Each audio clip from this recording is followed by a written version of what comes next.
बिस्मिल्लाहिर्रहमानिर्रहीम। अस्सलाम वालेकुम नाज़रीन, प्रिया मुकाबले में मेरे और आमिर मतीन साहब की तरफ से देखने वालों को हम खुश आमदीद कहेंगे। नाज़रीन, कानून बना है या फिर नहीं, ये कन्फ्यूजन तो अपनी जगह पर बरकरार है, मगर बंदे पहले से ही फिट कर दिए गए हैं। कासिम के अब्बू कह लूँ या साबिक़ वज़ीर आज़म कह लूँ और कुरैशी साहब, उनके खिलाफ ऑफिशियल सीक्रेट एक्ट के तहत मुकदमा तो दर्ज कर लिया गया है, मगर जो हमारे प्रेसिडेंट साहब हैं आरिफ अलवी साहब, उनके बयान ने इस कानून को मुकम्मल तौर पे मशकूक बना दिया। इसके ऊपर हम तफसील से बात करने जा रहे हैं और इसके साथ साथ आर्टिकल 75 इसके ऊपर बहुत ज़्यादा बहस हो रही है, मगर इसकी रूह क्या कहती है ये आपके सामने रखेंगे। और आला अदालत के अंदर अगर ये मामला चला जाता है तो इस मशकूक कानून के ऊपर क्या मुतवक्के फैसला देखने में सुनने में आएगा, इसके ऊपर भी हम बहस करने जा रहे हैं। आमिर साहब, कानून भी है, प्रेसिडेंट साहब का ट्वीट भी है, बहस भी है, तज्ज़िये भी हैं, मगर आईनी बहरान तो खूब है। पाकिस्तान के अंदर आइन मौजूद है, मगर आईनी बहरान फिर भी मौजूद है। वो मुन्नू भाई की एक नज़म थी है, अजय क़यामत नहीं आई।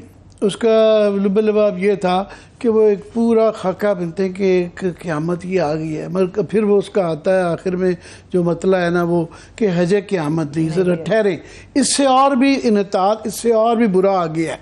तो ये हमारे जो सर्कस चल रही है इसके अंदर एक बड़ा वाक़या होता है कि सारा मुल्क परेशान हो जाता है, पूरी दुनिया परेशान होती है कि यार ये क्या हो रहा है, और उसके बाद फिर एक और क़यामत आ जाती है। सो ये क़यामत पे क़यामत चल रही है।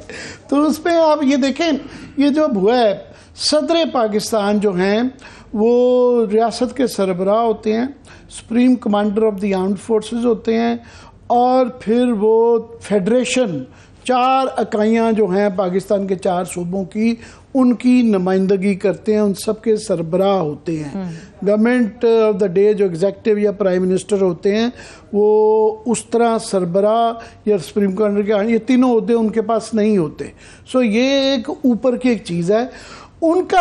आप देखें कि ये कहना ट्विटर पे जाके ये नौबत आ जाए कि उनको ये कहना पड़े कि जनाब मेरी नाफरमानी की गई है और मेरे जो अहकामात की ना सिर्फ के पैरवी नहीं की गई, बल्कि ये कह रहे हैं कि मेरे साथ ये धोखा किया गया है। वो आम जुबान के हाथ हो जाता है, वो जो है वो धोखा किया गया है और वो ट्विटर के ज़रिए उनको कौम को बताना पड़ रहा है।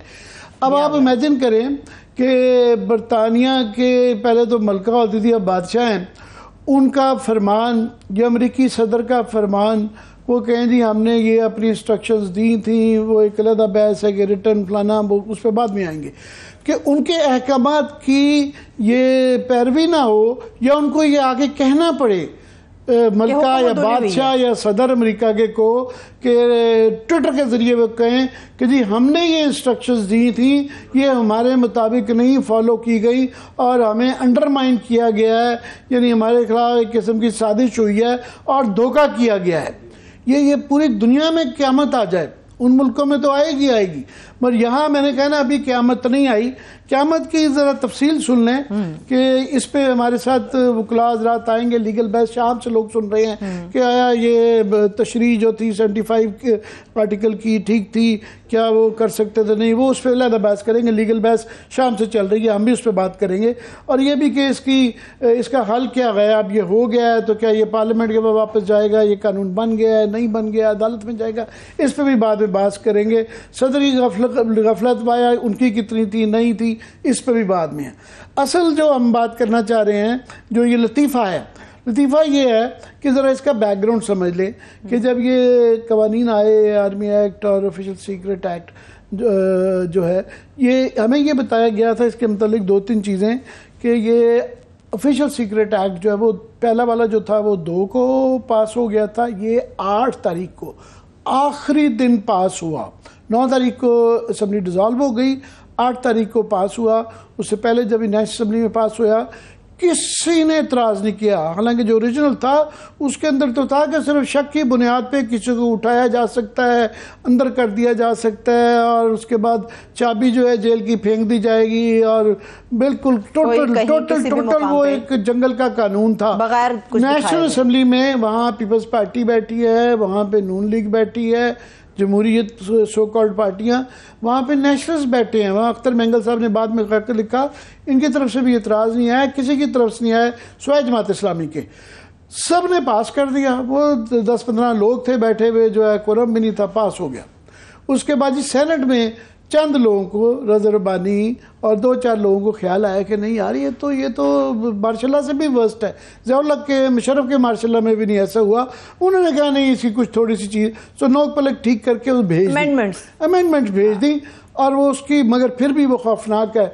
उस वक्त ये 2 बार बार गवर्नमेंट की तरफ से बयान आ रहे थे।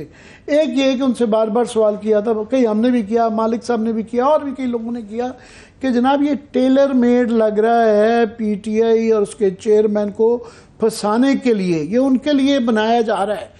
क्योंकि जब पिछली दफ़ा आर्मी चीफ एक्सटेंशन का जब केस आई थी, आर्मी तरमीम करनी पड़ी थी, तो उसके बदले जो लोगों ने हाँ की थी, सबको क्विड प्रो को कुछ ना कुछ उसके बदले में दिया गया था। और कुछ ने जेईओ जैसे गिलों ने किया, जो हमारे साथ ये वादा किया गया था कि ये इसके ज़रिए हुआ, ये वादा हमारा पूरा नहीं किया गया।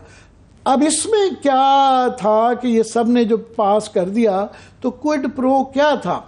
वो यही था कि पीटीआई और इसके उसको टेलर मेड बनाया गया। अच्छा। और उसके बाद जो ही ये आते हैं किस तरीके से इसका ऐलान हुआ, पास हुआ, लो एंड बिहोल्ड, इत्तफाक, बिल्कुल इत्तफाक, कि पहला जो मुकदमा किया जाता है एक दिन बाद जी, एक दिन बाद उसके अंदर जो एफआईआर काटी जाती है एफआईए के ज़रिए, उसके अंदर जो मेन अक्यूज्ड हैं वो इसमें लिखा हुआ है कि जनाब former prime minister Imran Khan Niazi, former foreign minister Shah Mahmood Qureshi, क्योंकि नाम पढ़ रहा हूँ मैं, गवर्नमेंट का हिस्सा है, एंड देयर अदर एसोसिएट्स, बाकी जो भी डालना चाहें उसको उधर डाल लिया जाएगा, are involved in communication of information contained in secret classified documents, cipher. और उसके बाद जो है to the unauthorized persons public at large, यानी पूरे पाकिस्तान को जलसे के अंदर बुला दिया गया, by twisting the facts to achieve this ulterior motives and personal gains in prejudicial to the interest of state and national interest.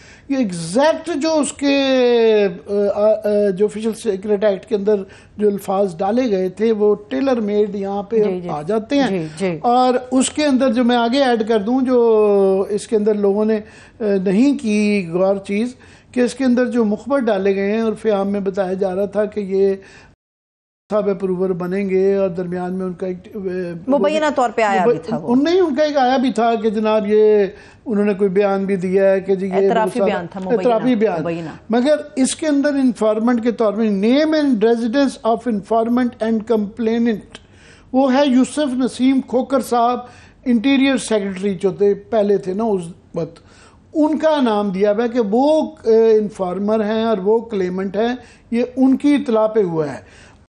का नाम इसके अंदर जो है लेटर जो है दूसरे हिस्से में इसके वो एक्यूज्ड के अंदर ही डाला हुआ है, तो ये अभी उनके ऊपर अभी पड़ा हुआ है। मगर फ़िलहाल जो जिसको जो गिरफ्तार वो फ़िलहाल अभी शाह महमूद कुरैशी साहब को किया हुआ है, जो पीटीआई चेयरमैन है, उनको तोशा खाना में गिरफ्तार किया गया, मगर एफआईआर में उनका नाम है, और लेटर इन दी एफआईआर असद उमर का नाम भी है।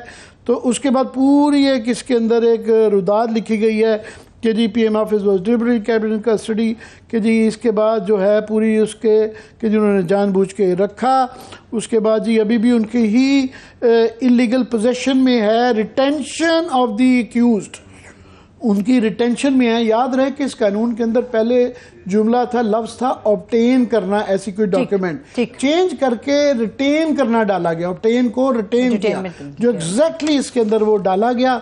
और जो है फिर ये these actions by the accused persons, मैं एफआईआर पढ़ रहा हूँ, directly indirectly benefited the interest of foreign powers and caused loss to the state of Pakistan. ये बैरूनी उसके अंदर जो है ये फिर जासूसी का एलिमेंट भी इसके अंदर वो आ जाता है। और जो है इसके अंदर वो है कि जी फिर किस कहाँ पे मीटिंग हुई और इसके अंदर किसको बुलाया गया, ये मिनट्स थे। और जो है role of former SPM Foreign Minister Asad Umar and other associates involved will be ascertained during the course of investigation।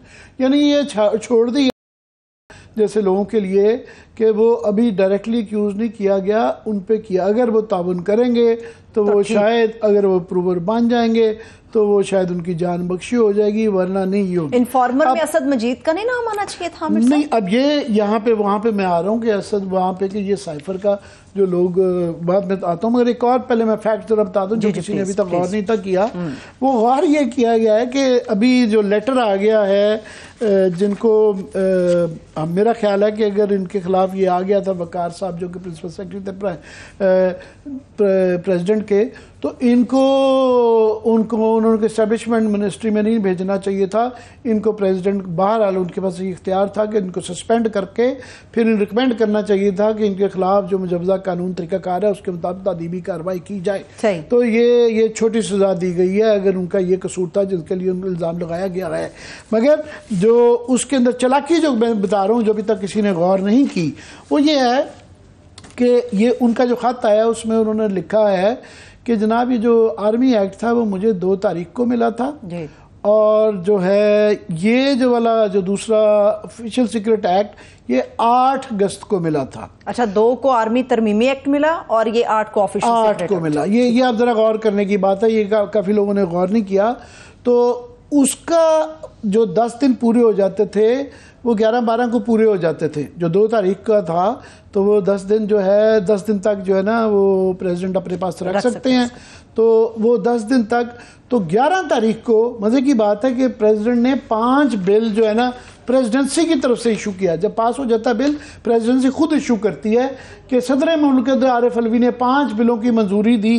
अगर ये दिखा सके ये वाली उनकी ट्वीट, ये 11 अगस्त को थी। इसके अंदर जो अच्छे बिल थे जो कि बहुत अच्छे कानून थे, वो गैस चोरी की रोकथाम था, प्रेस काउंसिल ऑफ पाकिस्तान था, पाकिस्तान इंटरनेशनल एयरलाइंस का, ट्रेडमार्क्स का, तजारती तनाज़ात का हल, तो अच्छे ये कानून थे, उन पे साइन कर दिया। अगर ये आर्मी एक्ट के 10 दिन पूरे हो गए थे, वो इसमें क्यों नहीं अनाउंस किया गया, क्यों नहीं अनाउंस किया गया? उसकी भी गजट की नोटिफिकेशन जो की गई 18 को की गई। उस पर फिर हमारे जैसे ये शक करते हैं कि अगर वो उसकी नोटिफिकेशन आ जाती तो क्योंकि अभी 10 दिन ये ऑफिशियल सीक्रेट एक्ट के पूरे नहीं हुए थे तो शायद प्रेसिडेंट अलवी साहब उनको ये बेनिफिट आउट देना पड़ेगा। वो अलर्ट हो जाते कि ओहो ये 10 दिन गुजर गए हैं, बिल रोज आ रहे हैं, ऑफिशियल्स पर डिपेंडेंट होते हैं, वो लाते हैं, आप साइन करते हैं। हालांकि उनका लैप्स है, उस पर बाद में बात करेंगे। बगैर अगर 11 को ये वाला हो जाता तो उन्हें कहना दूसरे के कितने दिन हुए हैं। तो हमने भी शोर मचाना था कि ओहो ये तो 10 दिन गुजर के, ये बहस जो आज हो रही है कि जनाब आर्टिकल 75 में जब अगर ना प्रेसिडेंट साइन करे तो ये जो 75(1) में तो है कि या साइन करेंगे या नहीं करेंगे। ये डीम टू बी एक्सेप्टेड जो है ना वो उनकी दूसरे हिस्से में है, जब वो वापस करेंगे तो वो ये जो बहस आज कर रहे हैं ये फिर 12 तारीख को शुरू हो जानी थी। सही है। और 12 तारीख के बाद फिर ये ऑफिशियल सीक्रेट एक्ट जो है इसके मुतालिक क्वेश्चन आ जाने थे कि जनाब ये अभी तक जो है क्या इस पे साइन करेंगे या ये भी डीम टू बी एक्सेप्टेड कर लिया जाएगा। तो ये नहीं किया गया। ये 8 दिन तक जो है ये प्रिंसिपल सेक्रेटरी साहब इस पे क्यों बैठे रहे, इसका नोटिफिकेशन क्यों नहीं हुआ कि जब 5 बिल जो बाकी अनाउंस कर दिए गए थे जिनका पूरा प्रोसीजर हो गया था, तो ये जो आर्मी एक्ट का जब प्रोसीजर पूरा हो गया तो इसको फिर नोटिफाई कर देते। वो नोटिफाई नहीं किया गया।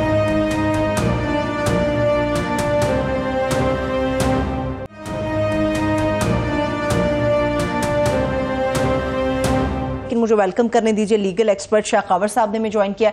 बहुत शुक्रिया शाह खावर साहब, थैंक यू सो मच आपके वक्त के लिए। जी बहुत अच्छा किया। मैं इंतजार ही कर रहा था कि हम शाह खावर साहब से, क्योंकि कानूनी बहस ये इतनी ज्यादा शाम से चल रही है, कल से चल रही है। सर अब 2-3 क्वेश्चंस आ गए हैं। पहला तो ये सारा दिन ये बहस होती रही कि 2 आ रही हैं। एक आ रही है कि 75 जो वो आर्टिकल है 1 उसके अंदर जो है ना 2 ही ऑप्शंस दी गई हैं। एक ये है कि प्रेसिडेंट ने असेंट करना है और दूसरा ये है कि या रिटर्न कर देना है या इसके अंदर कोई अपनी तरामीम सुजेस्ट करके स्पेसिफाई करके रिटर्न करना है। तो लैप्स करने का पहले में नहीं है या नहीं है। कुछ लोग जो हैं वो कह रहे हैं कि नहीं जनाब ये फाइल पड़ी नहीं रह सकती तो ये पूरा हो जाता है, और सलमान अकरम राजा और काफ़ी सारे और वकला ये कह रहे हैं, ज़्यादातर ये कह रहे हैं कि जनाब ये तीसरी ऑप्शन नहीं है। आपका इस पे क्या राय है?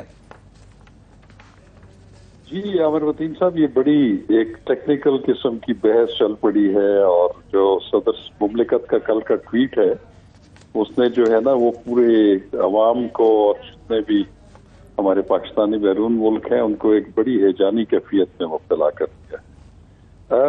अब देखना ये है कि जैसे भी आपने भी फरमाया, और मेरा ख्याल है कि अब काफी लोग जो व्यूअर्स हैं वो आर्टिकल 75 तो उनको अजबर हो चुका होगा कि ये है क्या, लेकिन फिर भी जैसे अभी आप भी फरमा रहे थे और इस पे बड़े तबसरे हो रहे कि जब कोई भी दोनों हाउसेज कोई बिल पास कर देते हैं और वो फिर सदर मुमलिकत के पास आ जाता है उसकी तौसीक के लिए, असेंट के लिए, तो उनके पास तो सिर्फ दो ऑप्शंस हैं कि एक तो ये है कि वो 10 दिन के अंदर अंदर उन्होंने उसको साइन करना है, और दूसरी सूरत में ये है कि अगर 10 दिन के अंदर अंदर अगर उनकी कोई तहफ़्फ़ुज़ात हैं उसके मतन में या उसके किसी शिक में, तो वो एक एक्सप्रेसली उसको बयान करके एक पैगाम की सूरत में जो है वो पार्लियामेंट को भेज दें, और उस सूरत में फिर पार्लियामेंट का मुश्तरका इजलास होना लाजिम है जिसमें उनके जो तहफ़्फ़ुज़ात हैं उनको वो गौर करने के बाद या तो उन तहफ़्फ़ुज़ात को मान लें और उसके मुताबिक दोबारा उसमें तरमीम करके सदर की असेंट के लिए भेज दें, और दूसरी सूरत में ये भी है कि अगर वो अपने पुराने बिल के ऊपर मुसर रहें और फिर उसके बाद सदर के पास कोई ऑप्शन नहीं है कि जब उनको ट्रांसमिट होगा तो वो 10 दिन के अंदर अंदर अगर उन्होंने असेंट दे दी तो ठीक है, अदरवाइज फिर वो 10 दिन गुजरने के बाद खुद ब खुद एक्ट ऑफ पार्लियामेंट बन जाएगा।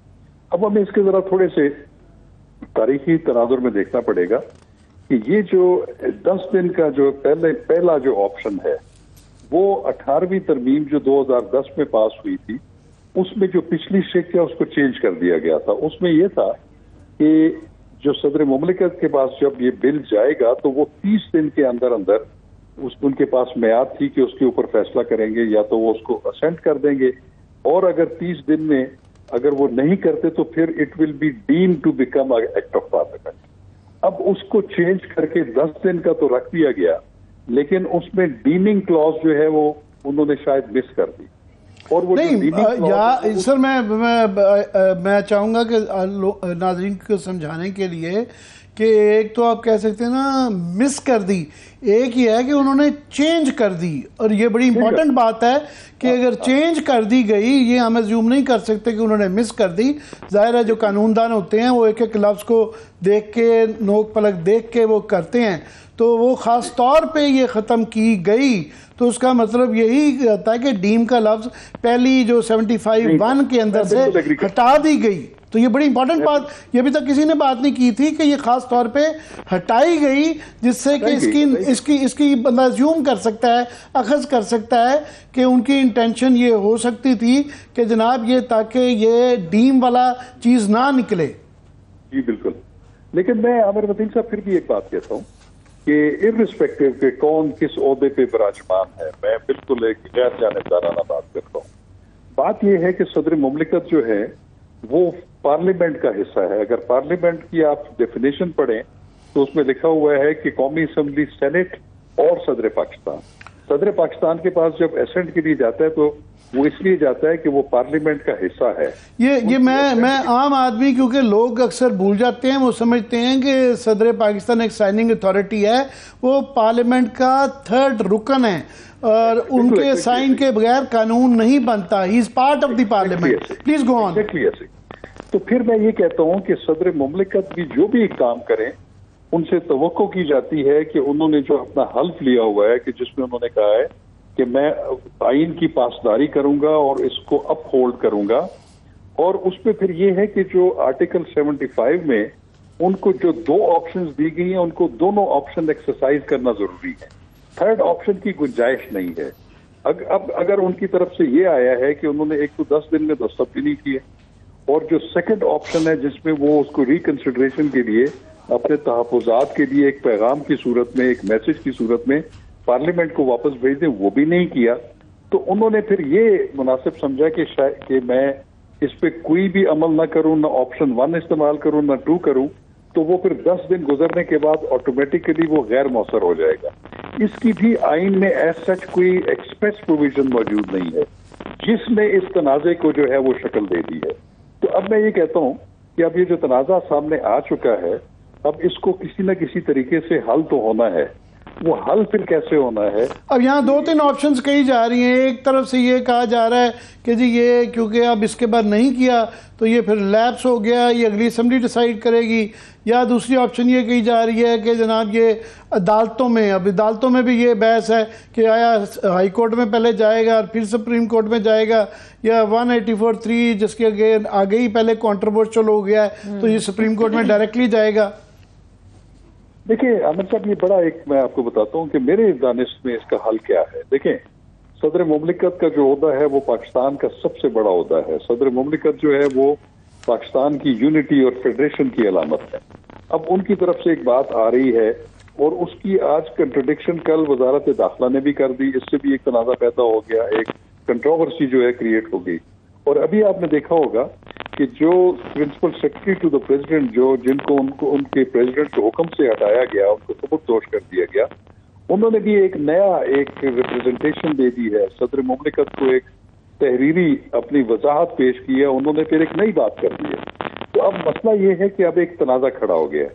अब तनाज़े को किसने हल करना है? जहां तक कि सुप्रीम कोर्ट में इस मामले को ले जाने का ताल्लुक है, तो वो प्रेसिडेंट ऑफ पाकिस्तान जो है कोई भी किसी भी आईनी मसले को या कानून जिसमें एम्बिग्विटी हो, उसमें वो वजीर आजम के मशवरे से एक रेफरेंस भेज सकते हैं सुप्रीम कोर्ट ऑफ पाकिस्तान से, उनकी एडवाइजरी ज्यूरिसडिक्शन को इन्वोक करते हैं कि उनसे वो ओपिनियन ले कि इसके मामले में आपका क्या ओपिनियन है।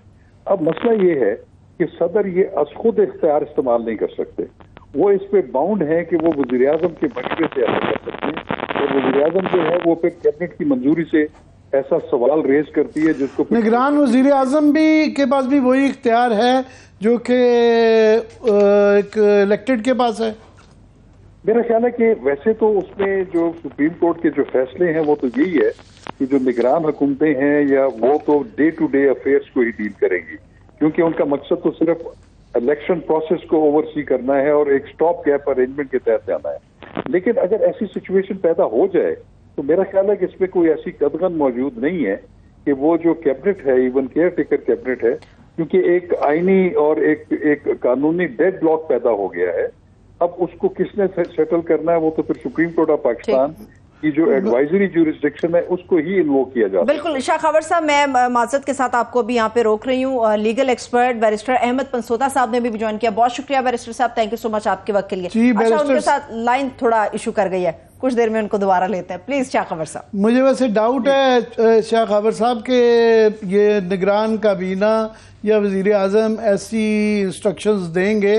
और आपने एक बड़ी इंपॉर्टेंट बात की आगे कि सदर पाकिस्तान से ये उम्मीद नहीं की जाती कि ये बहरहाल उनका एक लैप्स ही तस्वर किया जाना चाहिए, जो भी चाहे इसके 1 2 3 4 जितनी भी इसकी ऑप्शंस ले लें, कि वो उन्होंने ये उनकी नॉलेज में नहीं था कि जी 10 दिन गुजर गए हैं। इतना इम्पॉर्टेंट 2 बिल जो जिनके ऊपर इतनी बहस हुई कि उनको ये पता नहीं चला कि मैंने ये साइन नहीं किए और मैंने ये वर्बल बात हुई या जो भी तरीकाकार हुआ। पहली दूसरी जो इम्पोर्टेंट बात है कि चलें ऑफिशियल, इन्होंने अपनी ट्वीट के अंदर प्रेसिडेंट साहब ने, शाह खबर साहब, दोनों आर्मी एक्ट का भी हवाला दिया है और ऑफिशियल सीक्रेट एक्ट का भी दिया है।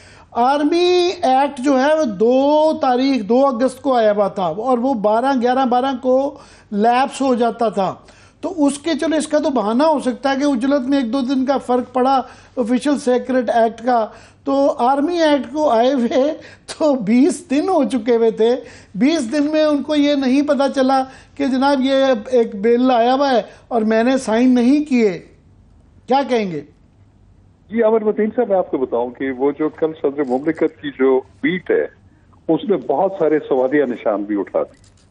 एक तरफ तो उन्होंने ये फरमाया है ट्वीट में कि मैंने उसको दस्तखत किए बगैर अपने अमले को कहा कि इसको वापस भेज दिया जाए, और क्योंकि मैं इससे एग्री नहीं कर रहा, और चूंकि आप वापस भेज दें ताकि ये गैर मौसर हो जाए ये बिल।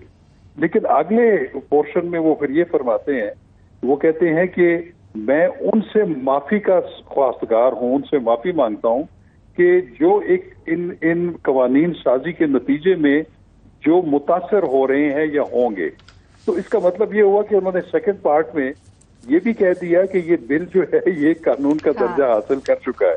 तो ये एक तजाद है। ना सिर्फ ये भी, एक और भी फिर चीज इंडिकेट करती है ये कि शायद उनको इसका एहसास कि इसका इतला, क्योंकि मैंने कहा ना पहले एक बहुत ये बयानात भी आते रहे हैं गवर्नमेंट के, पीडीएम की गवर्नमेंट की तरफ से, कि इसका इतलाक जो है ना वो सिर्फ एक्स फौजियों पे होगा और ये सिविलियंस पे नहीं होगा। तो उनको जब पता चला कि एहसास हुआ कि ओहो ये अपने पार्टी चेयरमैन ही पकड़े गए हैं, तो वो प्रेशर में या उस के गम में तो उनको ये देनी पड़ गई। ये शक भी तो कर सकते हैं ना हम। जी आमिर साहब, एक इंटरेस्टिंग बात मैं आपको एक और बताऊं। एक तासुर ये है कि शायद ये जो तरबीबी एक्ट आया है ऑफिशियल सीक्रेट एक्ट में, उसमें शायद उसके नतीजे में शाह महमूद कुरैशी साहब की गिरफ्तारी हुई है या बाकी मामला चल रहे हैं, ऐसा नहीं है। उसकी वजह यह है कि ये जो साइफर के मामले में जो एफआईआर कटी है ये 15 अगस्त को कटी है और 15 अगस्त को ये तरमीमी एक्ट नहीं आया था और उसके नतीजे में उन्होंने सही या गलत जो भी था उन्होंने फिर वो जो तहरीक इंसाफ के जो चेयरमैन है उनकी गिरफ्तारी भी डाल दी और इनके वारंट भी इशू कर दिए। तो मैं नहीं समझता कि वो जो तरमीमी एक्ट जो आया है या नहीं आया उससे कोई जो है वो उनकी एफआईआर पे या साइफर पे जो एफआईए ने ऑलरेडी इंक्वायरी की थी या एफआईआर करने के बाद जो इन्वेस्टिगेशन कर रहे थे वो तो फिर असल जो एक्ट है 1923 का उसके तहत ही कर रहे थे। तो ये तासुर भी गलत है। नहीं वैसे शाह खबर साहब ने बड़ा ही इंपॉर्टेंट पॉइंट रेज किया है, एक टेक्निकल पॉइंट रेज किया है कि ये वाकई मैंने अब गौर किया है, पहले नहीं था किया, मैं लेट मी कन्फेस कि ये 15 तारीख को हुई है। अब ये इसके अंदर एक और ट्विस्ट है, वो मैं आपकी नॉलेज में लाना चाहता हूँ कि इसके अंदर जो अल्फाज हैं जो आप कह रहे हैं कि पुराना कानून है वो नए एक्ट के हैं, उस एक्ट का जो कि अभी बना नहीं था एक्ट, जिसकी अभी गैजेट में नोटिफिकेशन नहीं हुआ, इसके अंदर जो लफाजी है, फॉर एग्जांपल जो चेंज की गई अमेंडमेंट पहले ऑब्टेन था रिटेन करना, इसके अंदर रिटेन का लफ्ज है और इसके अंदर एग्जैक्ट वो वर्ड है जो नए एक्ट में है। सो उन्होंने नए एक्ट के जो है जो कि अभी 15 तारीख को पास नहीं हुआ था, तो ये एक और सवाल आ जाता है कि जो कानून बना नहीं है उसकी लफाजी, एग्जैक्ट लफाजी इसके अंदर मौजूद है एफआईआर के अंदर।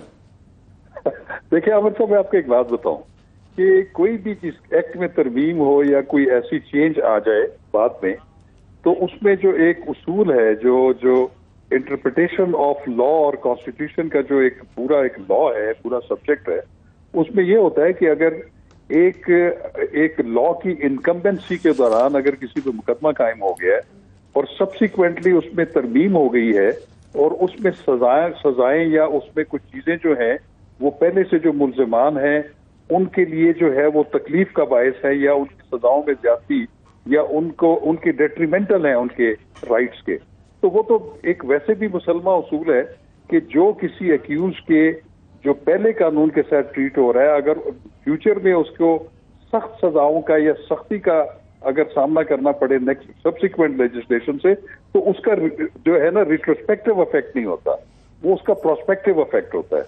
तो मैं ये समझता हूँ कि ये एक लंबी बहस है, लेकिन बाहर ये बड़ा आपका इंपॉर्टेंट पॉइंट है कि ये जो कानून के अंदर तरामीम की गई हैं, क्योंकि ये 15 तारीख को एफआईआर की गई है तो इसका इतलाक नहीं होगा, मगर एक नई एफआईआर भी तो हो सकती है। लास्ट कमेंट, फिर हमें ब्रेक पे जाना है। मेरा कहना है कि एक एफआईआर की मौजूदगी में नई एफआईआर नहीं कट सकती। यहाँ वैसे जैसे यहाँ पे कटती रही हैं काफी एक नहीं 10 एफआईआर कटती रही हैं। अरशद लास्ट कमेंट फिर ब्रेक की तरफ। जी बहुत शुक्रिया साहब। वो सुप्रीम कोर्ट ने आप सही कह रहे हैं, ये कहा हुआ था, उसके बावजूद भी कटती रही हैं। अरशद शरीफ शहीद के बारे में सुप्रीम कोर्ट के जजमेंट के बावजूद जो है और भी कई पीटीआई के लोगों के एक नहीं मल्टीपल अभी भी मौजूद है एफआईआर। बहुत शुक्रिया, thanks so much. Shah Khawar साहब हमारे साथ मौजूद थे। इंशाल्लाह फिर इनको ज़हमत देंगे, भी एक ब्रेक लेते हैं, ब्रेक से वो वापस आएंगे। ये जो मशकूक हो गया कानून, इसके ऊपर जो आईनी बहरान का सामना है पूरे पाकिस्तान के अंदर, और नजरें सारी आला अदालत की तरफ हैं। अब देखना यह कि इसका हल क्या निकलता है। ब्रेक से वापस आके कुछ और भी लीगल मामलात के ऊपर इसी तरह से हम बात को आगे बढ़ाएंगे। हमारे साथ रहिए।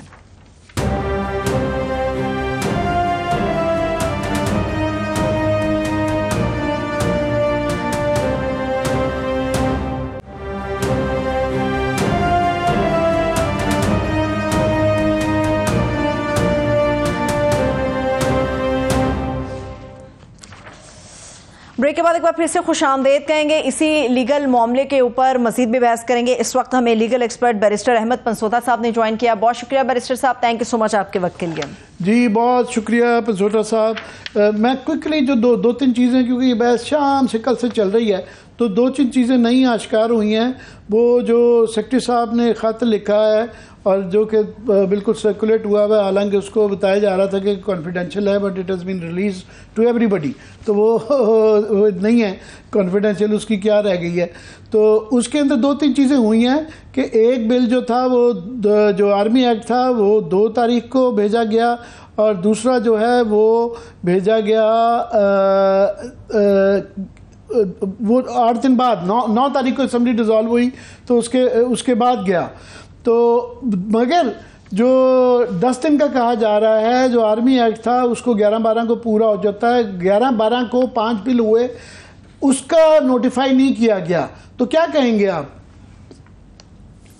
सर फर्स्ट ऑफ ऑल तो मेरा इसके ऊपर जो ओपिनियन है as far as article 75 is concerned, इसमें जो बेसिक सवाल है जिस वक्त, वो ये है कि सदर अगर कोई साइन नहीं करता तो उस सिचुएशन में क्या होगा, जो कि एक थर्ड सिचुएशन आके खड़ी हो गई है।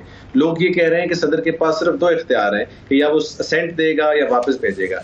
मैं कह रहा हूँ आज एक तीसरी सिचुएशन खड़ी होगी जो कि बड़ी स्मार्टली सदर साहब ने प्ले करके जैसे भी उसको एक क्रिएट कर दी, और उस सिचुएशन में मेरी अपनी जाती नजर में जो बिल है वो एज इट इज वापस जाएगा और जाके पार्लियामेंट की रिकंसिडरेशन के लिए होगा आर्टिकल 75(2) में, और जो कि इस वक्त एग्जिस्टिंग सिचुएशन में पॉसिबल नहीं है। ये जो वकार साहब आज बात कह रहे हैं, जिनमें इंपॉर्टेंट बात देखने वाली ये है कि कभी कोई अपने जो प्रेसिडेंट की, जो कि जूनियर आदमी है, जो कि जूनियर ऑफिसर है, उसके खिलाफ इतना लंबा तफसीली जब खत लिखेगा, तो वो खत का मतलब आई एम वेरी श्योर कि अगर आप अभी वकार साहब को क्रॉस एग्जामिन करेंगे तो उनमें से एक बात का भी शायद वो डायरेक्टली जवाब ना दे सके। लेकिन ये टेक्निकलिटीज क्रिएट की जा रही हैं और ये कोशिश की जा रही है कि किसी तरह एक जो भी बिल है इनमें से या सिलेक्टिव है उसको किसी किस्म की एंडोर्समेंट या टैसिट अप्रूवल मिल जाए। मेरी नजर में दोनों बिल्स जो हैं वो अभी बिल की शक्ल में ही है और उन्होंने कानून की पोजीशन इख्तियार नहीं की। सो जो वो जो आर्गुमेंट दे रहे हैं कि एक पहले और एक बाद में, I think that's a flawed argument and that will not stand in the court of law.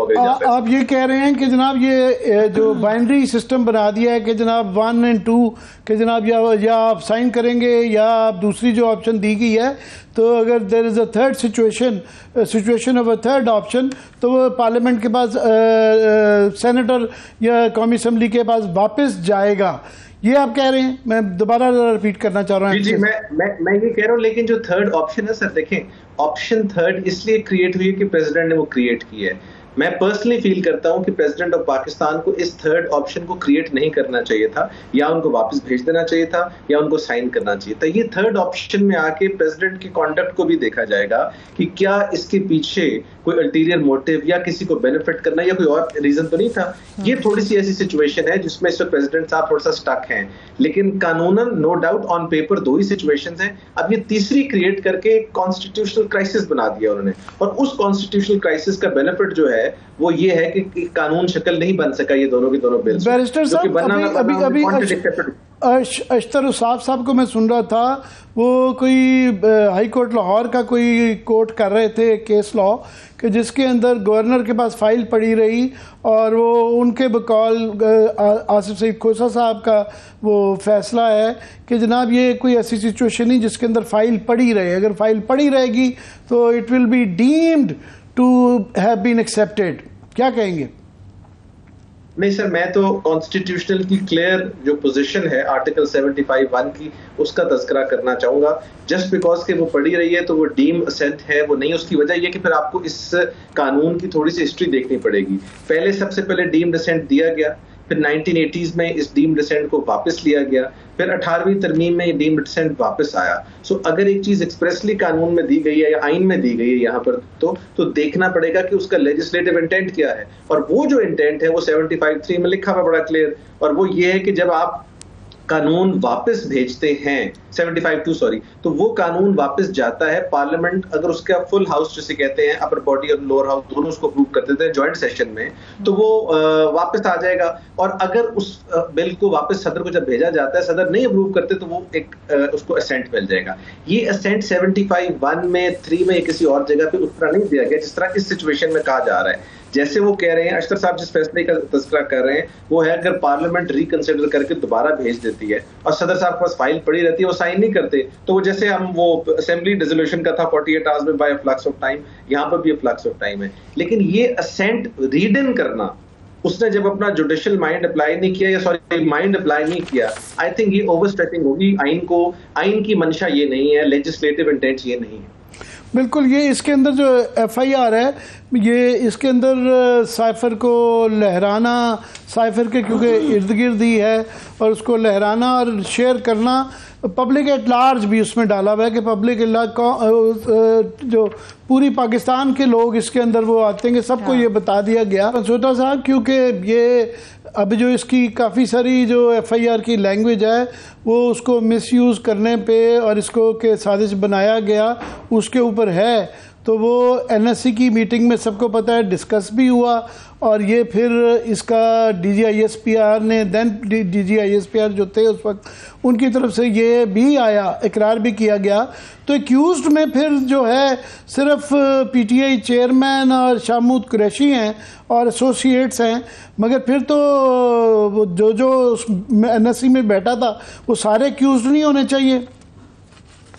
जी, अगर तो हम इस चीज को तस्लीम कर लेते हैं कि ये FIR करेक्टली रजिस्टर हुई है और कानून की प्रॉब्लम नहीं है, तो इसका जो फिर दायरा कार है वो बहुत ज्यादा वसी होता जाएगा। जैसे कलेक्टिव रिस्पॉन्सिबिलिटी होती है मिनिस्टीरियल, इस तरह बहुत सारे इश्यूज होते हैं। क्योंकि जब खान साहब, अव्वल बात यह कि खान साहब का स्टांस ये है कि मैंने साइफर जो है उसको कभी लहराया नहीं, मैंने उसके कंटेंट्स को लहराया, ओरिजिनल साइफर तो मेरे पास था ही नहीं, ना ही मैंने कभी कलेक्ट किया, एक्सेप्ट ऑन रिकॉर्ड एक उनका इंटरव्यू गालिबन है जिसमें वो कहते हैं कि वो गायब हो गया।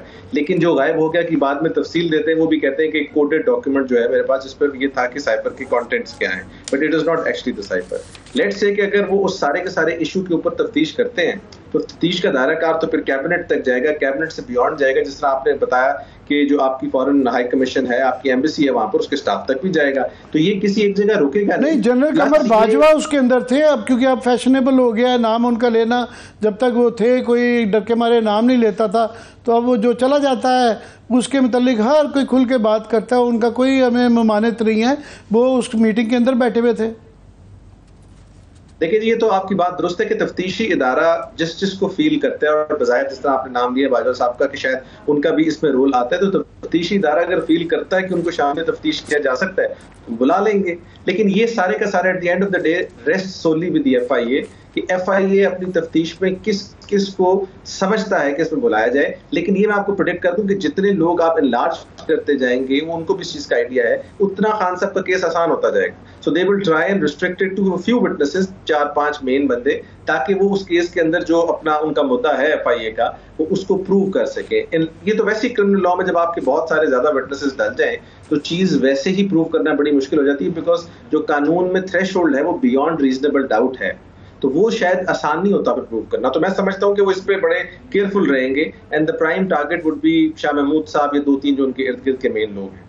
ये साहब ये बताएं कि आपने तो कह दिया कि अब ये क्योंकि साइन नहीं हुआ तो ये अगली पार्लियामेंट आएगी तो इसका फैसला करेगी, तो ये इसका फैसला अब ये क्योंकि इस पर अमल दरामद शुरू हो गया है, तो एक व्यू आपका व्यू है कि जनाब ये अभी कानून नहीं बना, तो इसका फैसला फिर कौन करेगा, इसका हल क्या है? आज मेरे सुनने में आया था जी, गालिबन शायद हाई कोर्ट में चैलेंज किया गया है, हो सकता है इसको किसी और कोर्ट यानी कि सुप्रीम कोर्ट वगैरह में भी चैलेंज किया जाए, बिकॉज ऑफ कोर्स आजकल पाकिस्तान की बड़ी बदकिस्मती मैं कहूंगा, अनफॉर्चुनेट है कि हर पॉलिटिकल चीज जो है वो अदालतों में आती है, और ये भी सुप्रीम कोर्ट में आएगा। और अगर सुप्रीम कोर्ट के सामने ये चीज आती है और सुप्रीम कोर्ट इस सवाल पे कि सदर अगर असेंट ना दे फॉर्मली थ्रू सिग्नेचर्स तो वो असेंट डीम्ड असेंट हो जाता है। इस चीज को उन्होंने रिजॉल्व करना है, और अगर वो समझते हैं कि आइन की मंशा ये है और नहीं जो डीम्ड असेंट है वो मिल जाएगा, तो फिर ऑफ कोर्स चीज बहुत डिफरेंट हो जाएगी। तो इवेंचुअली मुझे लगता है ये सुप्रीम कोर्ट पर ही बात जाएगी और वहां से ही रिजॉल्व होगा, जैसे practice and procedure. Problem barrister साहब ये है कि हाई कोर्ट पे अगर गया तो ये जब तक जो है अगले इलेक्शन भी पता नहीं होते हैं नहीं होते, तो ये लंबी बेचारे लोग जो अक्यूज्ड हैं उनकी तो लंबी लंबी जेलें और तफ्तीशें चलती रहेंगी। और अगर सुप्रीम कोर्ट में डायरेक्टली लिया गया, जो कि 184(3) के अंदर ही लिया जा सकता है, तो वहाँ पे ऑलरेडी ये आपने देखा है जस्टिस मंसूर अली शाह 1 साल तक ये मुकदमा नैब का चलता रहा। तो वहाँ ये बहस आती है कि जब तक प्रोसीजर का आप ये प्रैक्टिस एंड प्रोसीजर वाला जो मसला है उसको हल नहीं करते तो हम ये बैठेंगे नहीं बेंच में, तो क्या करें? पहली तो बात यह है कि जो प्रैक्टिस एंड प्रोसीजर बिल के ऊपर मंसूर अली शाह साहब और बाकी काबिल एहतराम जजेस का एक ऑब्जेक्शन है कि पहले आप इसको रिजॉल्व करें। मैं इस ऑब्जेक्शन से बुनियादी तौर पर as a student of law agree नहीं करता। ये इख्तियार जब तक practice and procedure bill suspended है, ये इख्तियार चीफ जस्टिस पाकिस्तान का है under supreme court rules and orders. वो बेंच बनाए ना बनाए, इसका तो मतलब ये हुआ कि अगर अगले 5-6 दिन फर्ज करें नहीं डिसाइड होता तो पाकिस्तान में क्या सुप्रीम कोर्ट का कोई बेंच ही नहीं बन सकेगा? हमें तो फिर ये मंतक किस तरह समझ आती है। सो ये सुप्रीम कोर्ट का अपना इख्तियार है। जो जजेस नहीं बैठना चाहेंगे वो ऑफकोर्स उससे अपना रिक्यूजल कर देंगे, किसी और कंप्राइज करते हुए 3 का 5 का 7 का जो चीफ जस्टिस साहब मुनासिब समझते हैं एक बेंच बना के इस कानून को देखेंगे। और मैं अब नया बेंच ही बनेगा। आप इस प्रैक्टिस एंड प्रोसीजर नहीं, मैं कह रहा हूं क्योंकि नैब का 1 साल से चल रहा है, तो एक जज साहब जब रिक्यूज कर लेते हैं तो बाकी जो जजेस रह गए हैं वो फैसला सुना सकते हैं, क्योंकि 1 साल तो पहले ही हो गया, और वो अगर नया बेंच बनेगा तो 2 साल और गुजर जाएंगे। मुझे वैसे उसमें आई एम नॉट श्योर वो एक 3 मेंबर बेंच है शायद, तो अगर वो रिमूव होते हैं तो उनकी जगह कोई और आएंगे, क्योंकि वो फिर बेंच जो है रिकॉन्स्टिट्यूट तो होगा। 2 मेंबर बेंच तो शायद उसको डिसाइड नहीं करेगा, जहां तक मेरा ख्याल है कि जो नैब की अमेंडमेंट्स वाला है। हाँ, इस केस को जब आप फाइल करेंगे तो ऑफकोर्स एक नया बेंच तश्कील देंगे चीफ जस्टिस साहब, और फिर उस बेंच से ऑफकोर्स इस केस की सुनवाई होगी। लेकिन इसको जल्दी इसलिए कर लेना चाहिए कि अगर वो समझते हैं कानून वैलिड है तो उसके तहत जो कार्रवाई हो रही है वो चलती रहे। अगर वो समझते नहीं वैलिड, तो किसी भी शख्स को, चाहे वो गरीब आदमी है, अमीर है, मिडिल क्लास का कहीं का भी है, उसको खामखा इसमें रखने का फायदा कोई नहीं। ये मैं ओवरऑल चाहूँगा आपका कि ये इतना ज़्यादा, क्योंकि चीफ जस्टिस साहब का बड़ा अरसा रह गया, थोड़ा अरसा रह गया, तो एक पूरी एक लंबी जो है फाइलों की एक उनके टेबल पे भी पड़ी हुई है, जो कि जिसका फैसला कि टेक्निकल वजूहात से, कुछ उनके विल पावर की वजह से, या I don't know what reasons, वो नहीं आ रहा। क्या आप उम्मीद करते हैं कि ये 90 दिन की इम्प्लीमेंटेशन वाला फैसला, अब तो बाकी पॉलिटिकल पीडीएम की पार्टीज भी कहने लग पड़ी हैं कि जनाब ये जो है ना टाइम पे इलेक्शन होने चाहिए, तो हम उम्मीद करते हैं कि ये मौजूदा ही चीफ जस्टिस करके जाएंगे या अगले चीफ जस्टिस के दौर में होगा? मेरा ख्याल है कि जी हमारे जो एग्जिस्टिंग चीफ जस्टिस साहब हैं, वदियाल साहब, वो जो अपनी बिसात में था इससे ज्यादा मैक्सिमम वो क्या करते वो कर चुके। अब लोगों की अगर एक्सपेक्टेशन ये थी कि प्राइम मिनिस्टर या किसी और को निकाला जाता, तो वो मेरा ख्याल है कि बहुत ओवर स्ट्रेचिंग होनी थी और उसमें बहुत सारी सिचुएशन खराब होनी थी। तो all he could do was to pass a judgment, और वो हिस्टोरिकली रिमेंबर होगी। आगे जहां तक आपका सवाल है कि ये कौन करेंगे, मैं समझता हूँ ये बात इन इलेक्शनों की शायद अगले चीफ जस्टिस साहब तक जाएगी, और लोगों का जिनका ख्याल है कि शायद अगले चीफ जस्टिस साहब इस पॉलिसी को टोन नहीं करेंगे, तो वो भी एग्जैक्टली इसी पॉलिसी पर होंगे, बिकॉज ये कॉन्स्टिट्यूशन की विल है। ये कोई किसी चीफ जस्टिस की जाती ख्वाहिश नहीं है कि इलेक्शन 90 दिन में हो, ये आइन में लिखा हुआ है। तो I don't think so any जज can resign from that position. तो ये वो बात चलती रहेगी, और काजी साहब जो है वो तो बहुत ज्यादा स्ट्रांग है कॉन्स्टिट्यूशन। बहुत शुक्रिया, thank you so much barrister Mohammad Ahmad Pansota साहब हमारे साथ मौजूद थे। आपके वक्त के लिए शुक्रिया। अभी एक ब्रेक लेते हैं, ब्रेक से वापस आएंगे। आईनी बहरान तो पाकिस्तान के अंदर मौजूद है, मगर सियासी बहरान भी मौजूद है जो रोज बढ़ता चला जा रहा है। हल इसका क्या है? इलेक्शन है, मगर कब होंगे? इस सवाल का जवाब आमिर साहब से एक ब्रेक के बाद हमारे साथ रहिए।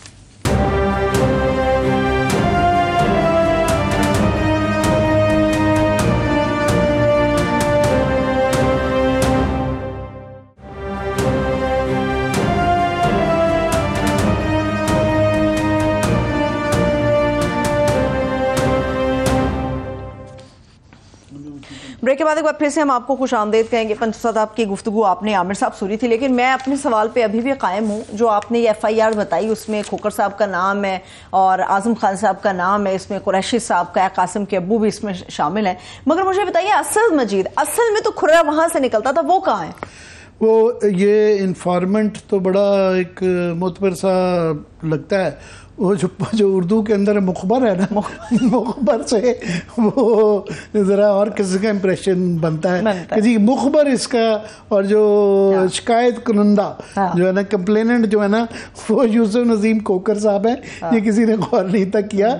आज़म साहब जो हैं उनका नाम है, एसरटेन किया जाएगा उनकी परफॉर्मेंस देखते हुए कि ये इनका भी और असद उमर का भी और बाकियों का एसोसिएट्स जो है ना, उनका वो देखा जाएगा कि वो क्या उनका रवैया रहता है। अगर तो वो प्रेस कॉन्फ्रेंस कर देते हैं, टीवी पे आ जाते हैं, तो उनकी जान बख्शी हो जाएगी, वरना ये मेन एक्यूज में जाएगी। आपने असद मजीद साहब का बड़ा अच्छा बात की। मैं ये कह रहा था कि अगर ये साइफर का ही इशू बनना है कि जनाब ये इसके ख़िलाफ़ अगर यही कहना है कि जी ये साजिश हुई, इसको मिस यूज़ किया गया और ये नहीं हुआ, तो असद मजीद वो जो हम कह रहे थे कि बाकी NSC के मेम्बरान भी एक्यूज़ होंगे।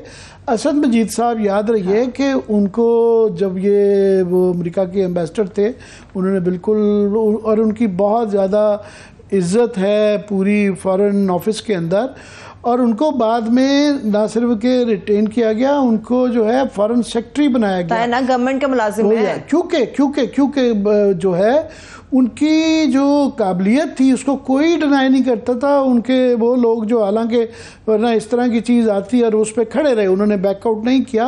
और वो अगर अब तो क्योंकि मुबैना तौर पे वो इंटरसेप्ट जो है वो इंटरसेप्टर में आ भी चुका हुआ है और टेसिटली अमेरिकनों ने मान भी लिया हुआ है कि हाँ वो बोला ठीक है, उसके ऊपर कॉमेंट भी कर दिए हुए हैं, तो लिहाजा वो सही है। अगर उसकी ज़ुबान पढ़े तो वो उनकी तरफ से जो उन्होंने असेसमेंट दी हुई है उनकी काबिलियत का पता चलता है कि असद मजीद साहब बहुत ही काबिल आदमी थे, इसीलिए फॉरेन सेक्रेटरी लगाया गया।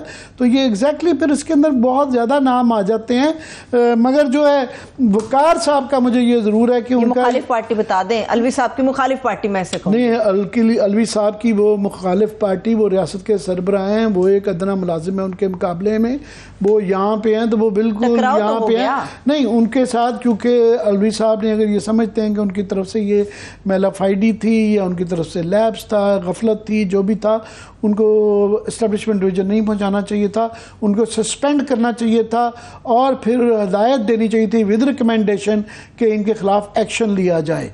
ये आप तफ्तीश तो खुद ही प्रेसिडेंट ऑफ पाकिस्तान से बड़ी तफ्तीश क्या है, उनका ओपिनियन है।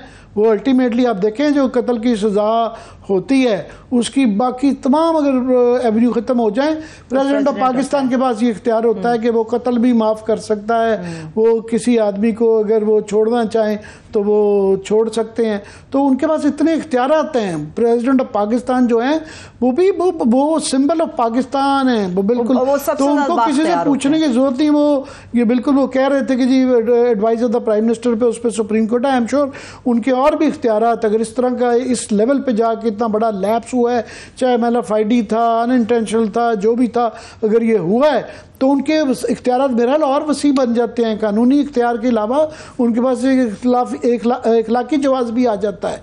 सो मेरा ख्याल है कि अगर ये हुआ है तो वो उनको ये नहीं किया जा सकता कि जी इनको ना एस्टेब्लिशमेंट डिवीजन भेज दिया जाए और मुझे वो वापस ले लिया। और इसीलिए मेरा ख्याल है, मुझे कभी इम्कान है कि उनको जिस तरीके से उन्होंने खत लिखा है तो उनको रिवॉर्ड किया जाएगा और उनको शायद इससे भी बेहतर अपॉइंटमेंट मिल जाएगी। तो ये मैं नहीं मानता कि एक सरकारी मुलाजिम जो है वो इस तरीके से कर सकता है। मैंने जिस तरह कहा कि आर्मी एक्ट का 2 तारीख को के 11 तारीख को बिलों में जो नाम नहीं आना, उसकी एक्सप्लेनेशन दे दें कि वो क्या एक्सप्लेनेशन देते हैं कि वो उसके 10 दिन, इसके फ़ौरन 10 दिन पूरे, ये 9 को पास हुआ, एग्जैक्टली 18 तारीख को जो है ना उन्होंने 9 दिन और पूरे गिने घड़ी के क्लॉक पे उन्होंने इसको पास कर दिया।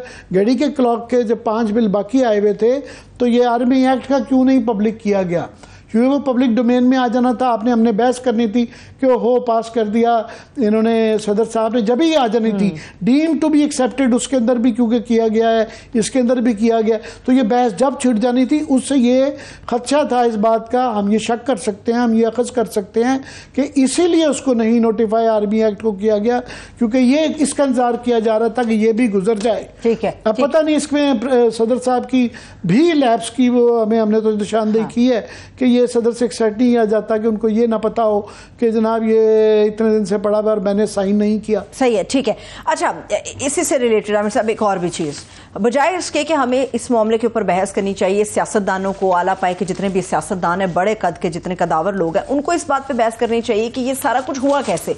आपने नोट किया है कि सियासी जमातें कह रही हैं कि सदर साहब को अपना ज़हनी मुआयना कराना चाहिए, सदर साहब को मुस्ताफ़ी होना चाहिए, सदर साहब को माफ़ी मांगनी चाहिए, सदर साहब को वज़ाहत देनी चाहिए। इस तरफ आज मैं सुन रहा था या ये ना ऑन करें, ये जिन्होंने कानून बनाए हुए हैं जिस तरह के, आज उसके पास करने के बाद ये वाले कानून जो जिन्होंने बनाए हैं, आज मैं कुड्डी साहब को सुन रहा था, मैं ज़ाती तौर पर तो बहुत नापसंद करता हूँ इसको, मगर जो है क्योंकि मेरी पार्टी ने पास किया, भाई सारी पार्टी ने किया, बात ने ये किया है तो ऑन करें, नून लीग ऑन करे, पीपल्स पार्टी, और उसके बाद ये यहाँ बात नहीं रुकेगी, ये PTI चेयरमैन में नहीं रुकेगी, ये इसके सारे ही आएंगे, हवा किसी की नहीं, ये जो है ना चिराग सभी के बुझेंगे, चिराग सभी के बुझेंगे। ठीक है, बिल्कुल, बहुत शुक्रिया। अभी मैं क्लोजिंग की तरफ जा रही हूँ, मगर जाते जाते ये मेरे अल्फाज नहीं है, शाहिद खान अब्बासी साहब बहुत बड़े सियासतदान हैं, नून लीग से उनका ताल्लुक है, वो ये बात करते हैं कि आखिरी 1-2 हफ्तों में जो कानून की एक फैक्ट्री लगाई गई थी, उसमें हर रुकन को जो पैसा दिया गया बिल पास होने का, ये अब्बासी साहब कह रहे हैं 15 से 25 करोड़ कीमत लगाई गई है। मुझे इजाजत दिया, अपना ख्याल रखिए, खुदा हाफिज़।